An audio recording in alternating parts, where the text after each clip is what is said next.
pas ketika kejadian kita lagi mendaki di Gunung Ciremai itu, kita ketemu warga yang sedang mencari, ada pendakian anak SMA 15 yang ketika itu udah sekitar antara 2 mingguan tersesat dan belum kembali.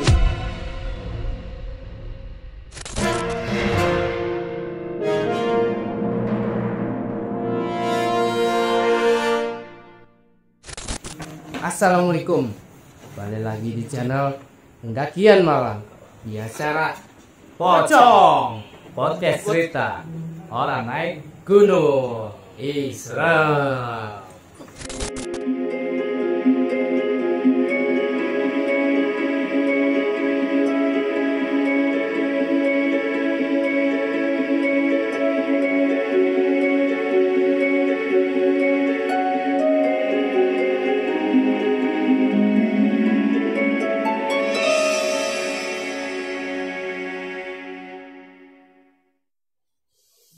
Kita jalannya bertiga. Yang menyadari ada 4 orang itu siapa? Yang menyadari 4 orang itu ya? Teduh ketika itu. Tante ngeyel. Tadi kita jalan bertiga yuk. Berempat kita jalan. Enggak, kita jalan cuma bertiga. Dia ngeyel, kita berempat. Tante ngeyel dong. Ya emang kita turun bertiga. Jadi perasaan dia turun berempat. Tapi dengan penglihatan tante turun hanya bertiga jalan, Sot. Turun kan atau tubut-tubut. Sebab jangan pikir kita jalan ini dari tadi. Tapi tante belum sampai, tapi dengan ayo semangat turun. Kira-kira berapa jam tuh diputarnya itu? Sekarang kita turun itu udah jam 12. Jam 12 kita ada turun, sementara yang nandu si ketua rombongan yang nandu itu udah sampai di lokasi. Tante ini masih muter di situ. Dengan jalur yang sama. Dengan jalur yang sama, karena ketika itu Ciremai itu nggak ada jalur lintas potong jalan, itu aja, nggak ada. Jadi hanya untuk naik dan hanya untuk turun, hanya itu. Nggak masuk hutan-hutan gitu ya? Nggak, masih tetap kita masih ngikutin trek, masih jalan setapak. Udah semakin kita deket kan jalanan semakin bagus. Semakin turun ke bagus, sementara ketua rombongan yang lain di sana udah panik. Kemana ini orang yang 3? Panik dong, semua pada panik. Sementara ya tante di jalannya dengan asik aja. Tapi di ketika itu kita belum sadar bahwa kok kita di situ-situ aja dan kita belum sampai. Tante juga nggak kepikir. Sebab begitu sadar, loh, kok udah suara azan subuh? Oh, sampai subuh. Jadi suara di perkampungan itu kita udah dengan sayup-sayup, udah dengar suara sayup-sayup. Subuh cuman kalau kita perhitungan dengan waktu, dengan kita berangkat jam segini, kita sampai di atas jam sekian, seharusnya kita karena rute antara naik dan turun kan lebih cepat turun seharusnya. Karena kalau naik itu kan kita nanjak kan, turun kan kita gampang kan udah tapi ini udah suara azan, kok kita belum sampai di situ kita baru pada berpikir. Kita berhenti sejenak, kita istighfar, kita berdoa, kita minta petunjuk, ya Allah, ini kita sampai di mana gitu loh. Tante pun sampai merisi sendiri nih dengannya. Ingat-ingat masa ketika itu jalan kita jalan. Ternyata alhamdulillah kita sejenak istirahat. Sementara kita turun karena kita turun mendadak, ya tante dia nggak bawa perbekalan apa.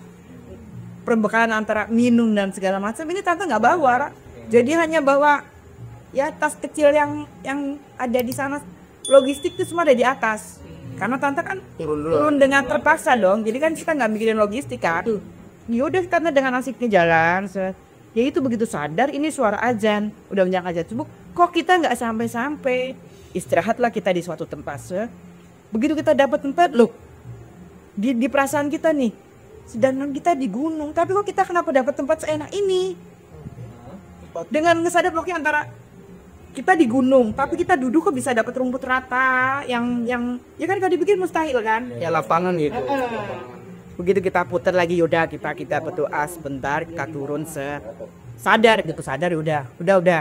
Karena kita ketika itu nggak bisa sholat subuh ya karena keadaan jadi yaudah kita mohon nama yang di atas maaf kita nggak bisa menjalankan sholat 5 waktu karena kita dalam keadaan begini, yaudah. Dan akhirnya kita berhenti sejenak, kita istirahat, turun lah. Alhamdulillah begitu melihat sinar udah ada cahaya-cahaya menjelang pagi terang. Begitu kita sadar, loh kok udah ada, ternyata kita tuh udah ada di bukan perkampungan ya, kalau dibilang persawahan. Jadi kita posisi tuh begitu kita sadar kita udah ada di kaki Gunung Ciremai dengan hamparan sawah-sawah yang luas. Dengan ucapan alhamdulillah akhirnya kita sampai. Yang di sana lah yang ribut yang udah sampai. Sementara dia udah sampai duluan, kita yang datang belakangan ini baru ya cuman alhamdulillahnya ya kita bisa ketemu dengan jalan yang tadinya kita lewatin itu, tapi dengan rintangan dan waktu yang melebihin target bagi kita. Makanya kita berpikir kita jalan turun duluan kan ngejar target. Oh ya, kita bisa istirahat dulu lah, kita bisa ini dulu. Ternyata malah yang kita harapkan, nah kita muter-muter nggak jelas, udah entah di mana itu kita muter-muter perasaan ya tempatnya. Setelah kita jalan tuh udah semangat, wah semangat. Ya udah, begitu kita sadar ya udah kita ketemu udah anjing ketemu dengan hamparan sawah petani. Kita pos 23 dan petani. Lihat manja lah tante. Maaf bapak, kita mau nanya. Kita semalam dari sini jalan kemana kita yang mau turun ke desa Linggarjati. Kita harus ketemu base camp kita yang tadinya kita ada di balai warga, didapat izin dari Pak. Oh ibu tinggal keluar jalan sana, ketemulah kita perkampungan. Alhamdulillah sampailah kita ke base camp dengan mereka yang sudah cemas menyambut kita.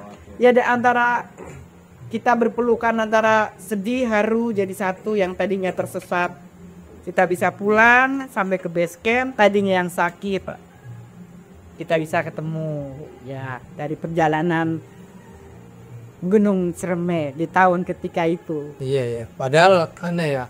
Kalau Om Yanto itu udah nyari-nyari duluan ke atas ya kan. Dan nggak ketemu gitu pada saat di jalan, nggak papasan atau gimana ya. Agak aneh juga kan ya. Kalau tante pikir anehnya gini.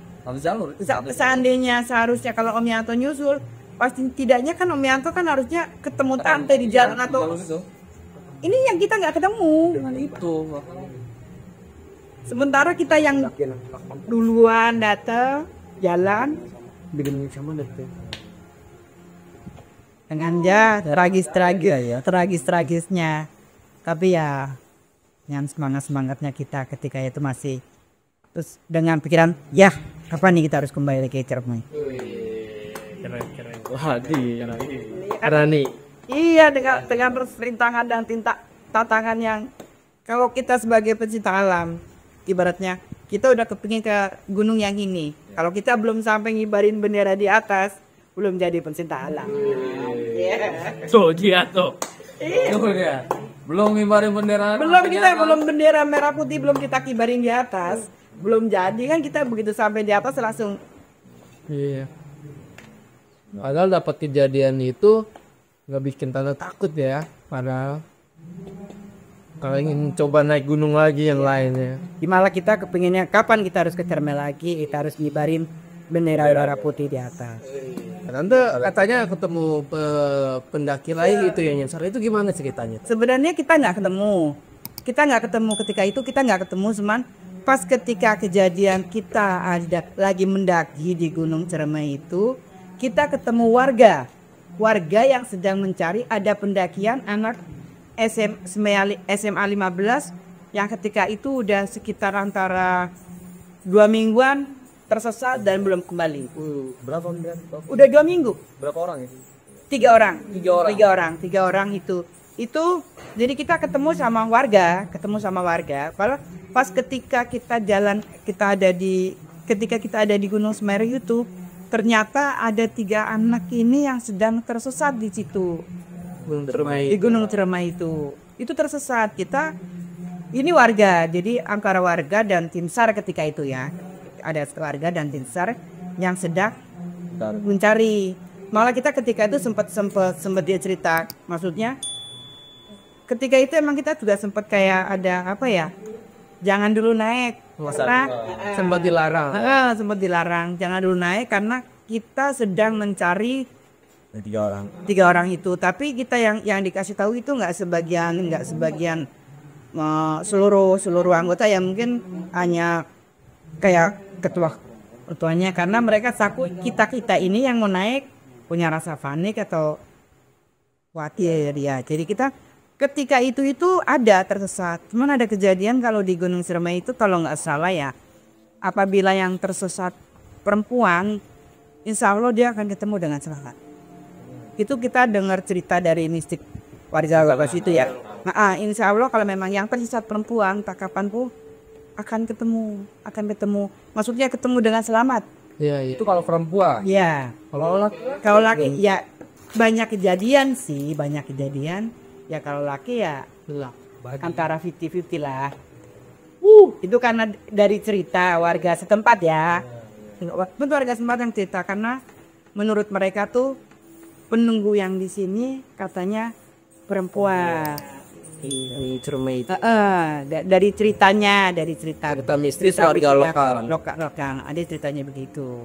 Ya ketika kita juga sempat panik ya, kita jalan ketika itu ada sementara teman-teman kita sama-sama pendaki yang tersesat kan di hati kita juga ya kemungkinan siapa tahu kita lagi jalan kita bisa nemuin atau kita lagi ini kan kita nggak tahu juga ya namanya juga ya. Jadinya kita sambil kita mendaki juga ya, sambil kita mencari informasi kan. Kalau di situ kan tanda-tandanya apa? Kan kadang-kadang kalau kita pendaki gunung kan ada, ya maaf ya kalau kayak kita imitasi ya jangan sampai terjadi apa mungkin ada si sepatu-sepatu yang ketinggal atau ada topi atau ada apa kan kadang-kadang kalau di gunung kan kita ada topi pun, waduh punya siapa ini ya? Cecer. Itu ketika itu ada 3 orang tuh yang tersesat di situ. Sebenarnya kita jalan kita cerita sama warga bahwa 2 minggu yang lalu kita di sini ada kejadian bahwa anak SMA 15 ketika itu sudah mendaki yang 3 orang tersesat. Ya untungnya tante kita turun bertiga walaupun tersesat ketemu dengan selamat. Karena itu kan karena ada perempuan lah. Bisa jadi. Berarti itu benar ketemu loh, 3 orang itu. Ketemu, tapi ketemunya ya setelah kita udah kita dengar kabar ya ketika itu kan kita masih dengan baca korannya. Ketemu lalu 2 minggu. Ketemu. Jadi tante berpikir gitu, aduh, yang tersesat 3 orang. Sementara ini yang udah hilang ya, belum ketemu. Sementara kita yang turun ini 3 orang gitu loh. Jadi kan kadang-kadang kita sangkut paut, aduh, dengan kejadian sekarang yang tersesat yang hilang 3, sementara kita yang turun 3 merasa berempat, mungkin kemungkinan juga yang satu ini makhluk gak jelas yang mau bikin ini kita tersesat. Tapi karena dengan teguhnya, dengan imannya kita, dengan kuatnya kita, dengan kita berdoa, kita pasrah ya Allah, berikanlah jalan yang terbaik untuk kita sampai ke base camp dengan karena kan maaf ya, bagaimana kelakuan kita kembali ke ya kita di sana pun kita harus jaga lestarikan alam kita. Itu kan jiwa kita seorang pendaki gak boleh merusak, harus kita jaga, kita rawat. Mungkin dari tante punya pesan nggak sama pendaki-pendaki sekarang ya, punya kita gitu kan? Ya pendaki sekarang sih yang tante bilang ya, kita tetap semangat dengan pesan-pesan tante kepada adik-adik anak-anak tante nih, anak-anak tante yang pada susah pecinta alam. Teruskan sejuta alam kalian, tapi dengan satu syarat, kita harus jaga kelestarian alam kita. Ya, benar. Setuju. Iya. Setuju. Lagi-lagi kalau kita naik itu kita mesti hormati cerita mistis atau kepercayaan setempat, penduduk sekitar gitu. Mati. Jadi butuh kita hormatin juga cerita-cerita tersebut agar mudah-mudahan selamat saat pendakian dan menjaga attitude ya. Intinya sih menjaga attitude di pendakian gitu. Jaga sikap. Ya intinya ya perilaku, sikap, iya, buknya ya berbuat yang baik-baik. Kalau dari lu juga gimana, Cok? Ini sebuah dari cerita dari sombong. Yang sombong. Kalau dia jangan sombong. Jangan sombong. Tetap jangan sombong. Sombong. Gunung. Nggak boleh. Emang ada pendaki sombong? Ada.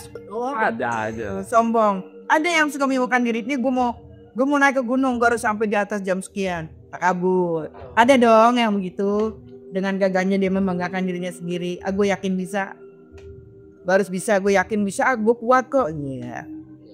Kan ada yang begitu, itu kan namanya sombong, tak kabur. Kita nggak boleh seperti itu. Oke, nanti kita ketemu lagi dengan cerita yang lain dengan gunung yang lain. Oke. Masih ada cerita lagi tuh. Oh masih, kita masih banyak cerita ya. masih banyak cerita kan, kita mendaki gunung kan nggak satu gunung. Iya. Dari satu gunung ke gunung yang lain. Kita cerita yang sama dengan satu tema yang sama dengan cerita yang lain.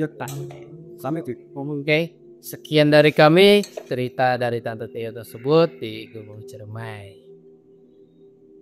Jangan lupa subscribe, like, dan komen di channel kami Pendakian Malam dan di cerita Pocong. Oke, cerita orang naik gunung. Wih, seru.